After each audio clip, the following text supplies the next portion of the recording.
नमस्कार प्यारे बच्चों, आज हम आपकी पाठ्यपुस्तक अतीत भाग 2 के पाठ महिलाएं, जाति और सुधार के अभ्यास प्रश्न करेंगे। तो बच्चों, आपकी स्क्रीन के ऊपर है पहला प्रश्न जो आपके पाठ्यपुस्तक से लिया गया है। इसमें पूछा गया है कि निम्नलिखित लोगों ने किन सामाजिक विचारों का समर्थन और प्रसार किया। तो बच्चों, ये जो नाम आपसे पूछे गए हैं, ये नाम आपकी स्क्रीन के ऊपर हैं। राजा राम मोहन राय, दयानंद सरस्वती, वीरेशलिंगम पुंतलू, ज्योतिराव फुले, पंडिता रमाबाई, पेरियार, मुमताज अली, ईश्वर चंद्र विद्यासागर। इन्होंने क्या क्या योगदान दिया, सामाजिक विचारों का कैसे समर्थन किया और किन सामाजिक विचारों का प्रसार किया। तो आपने पिछली सारी वीडियोस देखी हुई हैं, तो आप अब इसका आंसर दे सकते हो। यहां पर भी आपके स्क्रीन के ऊपर इसका आंसर दिया जा रहा है। राजा राम मोहन राय ने ब्रह्म समाज की स्थापना की और सती प्रथा का विरोध किया था। इन्हीं के प्रयासों से सती प्रथा पर रोक लगाई जा सकी। दयानंद सरस्वती, जिन्होंने आर्य समाज की स्थापना की थी, इन्होंने विधवा विवाह का समर्थन किया। वीरेशलिंगम पुंतलू ने विधवा पुनर्विवाह का समर्थन किया। ज्योतिराव फुले ने सत्यशोधक समाज संगठन बनाया और जाति आधारित समाज की आलोचना की, और इन्होंने एक पुस्तक भी लिखी थी, अगर आपको याद हो, गुलामगिरी, जिसमें इन्होंने जाति प्रथा पर प्रहार किया। पंडिता रमाबाई, इन्होंने महिला अधिकार और विधवा गृह की स्थापना की। पूना में यह स्थापना हुई थी। पेरियार, इन्होंने हिंदू ग्रंथों की आलोचनात्मक व्याख्या की और स्वाभिमान आंदोलन चलाया, जिसके माध्यम से इन्होंने जिन्हें निम्न जाति का समझा जाता था, उनके स्वाभिमान के लिए कार्य किया और उन्हें भी समाज की मुख्य धारा का हिस्सा बनने में योगदान दिया। मुमताज अली, इन्होंने मुस्लिम लड़कियों की शिक्षा के लिए कार्य किया और ईश्वर चंद्र विद्यासागर ने भी महिला शिक्षा के लिए कार्य किया। तो ये इन समाज सुधारकों का योगदान समाज के लिए रहा। अगला प्रश्न है, जब अंग्रेजों ने बंगाल पर कब्जा कर लिया तो उन्होंने विवाह, गोद लेने, संपत्ति अधिकार आदि के बारे में नए कानून बनाए। क्या यह सही है या गलत? यह सही है, क्योंकि जब अंग्रेजों ने बंगाल पर कब्जा कर लिया तो उन्होंने अनेक पुराने कानूनों को, या जो मान्यताएं थी, जो रूढ़ियां थी, उनको तोड़ते हुए नए कानून बनाए थे। उनमें से अधिकतर कानून तो उन्होंने अपने फायदे के लिए बनाए थे, परंतु इसी दौरान उन्होंने कई ऐसे कानून भी बनाए जो समाज सुधारक के रूप में देखे जा सकते हैं, जैसे सती प्रथा पर रोक लगाना, विधवा पुनर्विवाह का कानून पारित करना, या फिर बाल विवाह निषेध कानून पारित करना। तो ऐसे कानून समाज के हित में थे। समाज सुधारकों को सामाजिक तौर तरीकों में सुधार के लिए प्राचीन ग्रंथों से दूर रहना पड़ता था। क्या यह सही है या गलत? इसका आंसर है गलत, क्योंकि आपने ये पढ़ा था कि राजा राम मोहन राय ने और उनके बाद भी जो समाज सुधारक चिंतक थे, उन्होंने प्राचीन धार्मिक ग्रंथों का सहारा लेकर, वहां से श्लोक लेकर, कुछ वाक्य लेकर लोगों को समझाया कि हमारे पुराने ग्रंथों में इस तरह की भेदभाव का, इस तरह की कृतियों का कोई स्थान नहीं है। सुधारकों को देश के सभी लोगों का पूरा समर्थन मिलता था। यह पूछा जा रहा है आपसे, क्या यह सही है? गलत, क्योंकि हमने ये पढ़ा कि ये रूढ़ियां लोगों के मन में इस तरह से फैली हुई थी, बैठी हुई थी, कि वे किसी भी सुधार को एक्सेप्ट नहीं करते थे, अपनाते नहीं थे। तो जो भी व्यक्ति सुधारों की बात करता था, उसका वे विरोध भी कर देते थे, इसलिए उन सुधारकों को विरोध का सामना भी करना पड़ता था। बाल विवाह निषेध अधिनियम 1829 में पारित हुआ, यह सही है। अब हम अगला प्रश्न जानेंगे।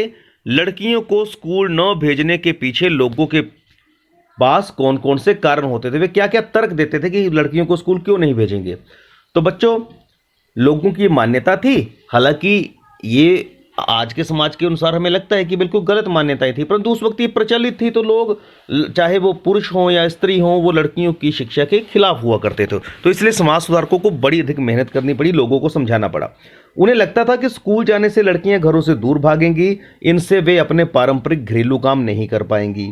नंबर 2, लड़कियों को स्कूल जाने के लिए सार्वजनिक स्थलों से होकर जाना पड़ेगा, यह उनके लिए ठीक नहीं है, और लड़कियों के आचरण पर बुरा प्रभाव पड़ेगा, वे बिगड़ जाएंगे। इस तरह की मान्यताएं उस वक्त थीं। तो ये लोगों के कारण हुआ करते थे। ईसाई प्रचारकों की बहुत सारे लोग आलोचना करते हैं, तो कुछ लोग उनका समर्थन भी करते हैं। यदि हां, तो किस कारण? अब जो ईसाई प्रचारक थे वे अपने धर्म का प्रचार प्रसार कर रहे थे, तो इसलिए लोग उनकी आलोचना भी करते थे। आलोचना का कारण ये था कि भारतीय संस्कृति को नष्ट कर पाश्चात्य संस्कृति को भारत पर लाद देंगे, लोगों को ऐसा लगता था। दूसरा, जनजातीय समूहों और निम्न जाति के लोगों का धर्म परिवर्तन कर देंगे, और ये अगर इस मुद्दे पर आलोचना थी तो ये सही भी थी, क्योंकि ये उस समय देश में हो भी रहा था। परंतु कुछ लोग उनका समर्थन भी करते थे। समर्थन इसलिए था क्योंकि वे स्त्री शिक्षा और पुरुषों के समानता के अधिकार के पक्षधर थे, मतलब सब के लिए समान अधिकारों का वो पक्ष रखते थे।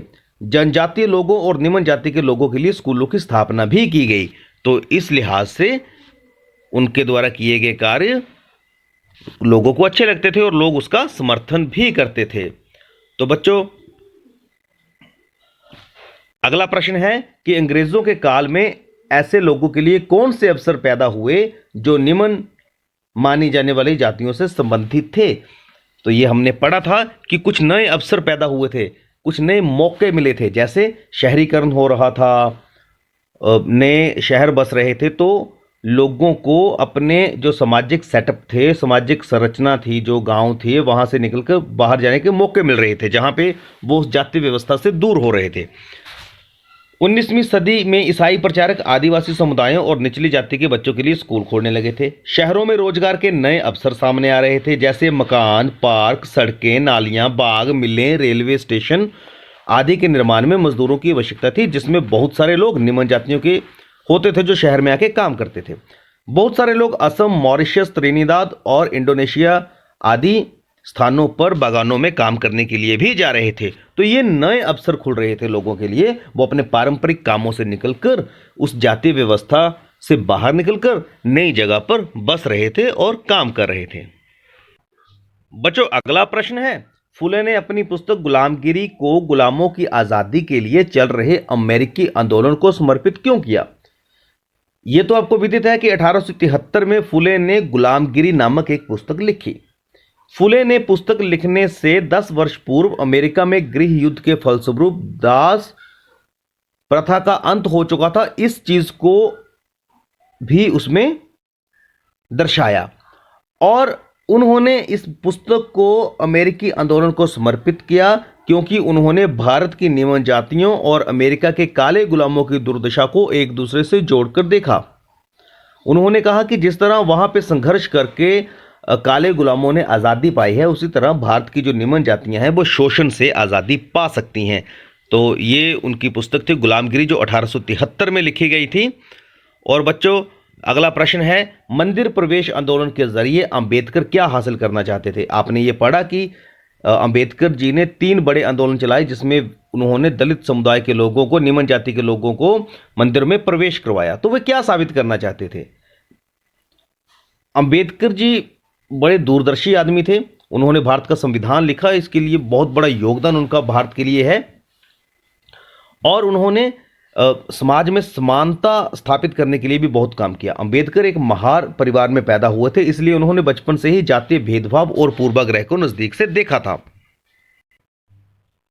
उन्होंने जातीय भेदभाव भी देखा था, असमानता और बुरा व्यवहार भी देखा हुआ था।